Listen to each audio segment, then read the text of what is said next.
Salam, hər vaxtınız xeyir. Mən Əli Tahirov. Hesab əməlləri mövzusundan belə bir qəbul sualının izahına baxırıq. Qəbula düşübdür bu sual.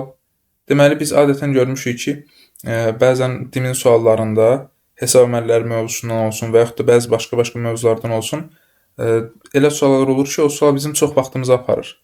Onu həll eləmək çox vaxt alır.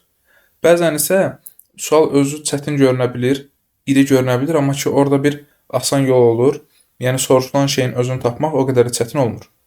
Bu sual da o formada sürətli şəkildə işləyə bilərik əslində, nə qədər çətin görünsə də. Çətin görünməyi də ondandır ki, heç bir ipucu qeyd olunmayıbdır. Gəlin şərti oxuyaq. Deyir ki, bu hərflər bir-birindən fərqli rəqəmlərə uyğundur. Rəqəmlər deyəndə nə nəzərdə tutulur? 0-dan 9-a kimi olan rəqəmlər. 0, 1, 2, 3, 4, 5, 6, 7, 8, 9. Yəni 10 dənə rəqəm var. 0-dan 9-a kimi. Deyir, sual əvəzinə hansı ədəd yazılmalıdır? Mən bunu işləməmiş, yəni bu rəqəmləri burada yerləşdirməyə çalışmamış, baxım görüm məndən nə istəyir? 2 üstəgəl l-nı. Onda 2-ni və l-nı tapmalıyam.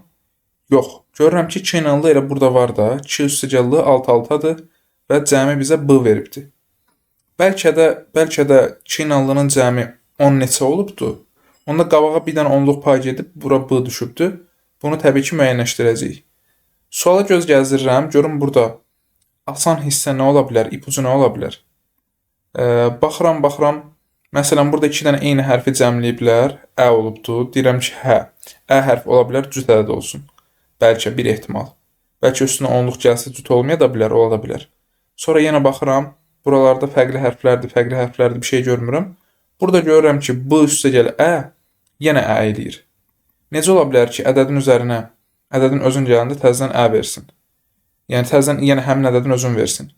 Onda ya bu b hərfi 0-dır, üstünə ə gələndə yenə ə olur, amma 0-la ədəd başlamır axı.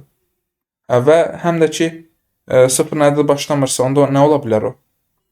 B üstəgəl ə bərabərdir təzədən ə-yə. Onda məsələn, ə-nin bir dənə özümüzdən qiymət götürək, məsələn 5 olduğunu düşünək. 0 üstəgəl 5 eləyərdi. Və yaxud da ki, ola bilər ki, məsələn, 10 üstəgəl 5 eləsin 15. Yenə axırı məsələn ə ilə qutarardı. Məsələn, burada əgər 10 olsaydı, üstünə 5 gələndə 15 eləyərdi. Ə hərfinin qiyməti yenə gəlib düşərdi bura. Amma biz bilirik axı, bu b hərfi bir rəqəmlidir, bu necə 10 olsun? B 9 ola bilər onda.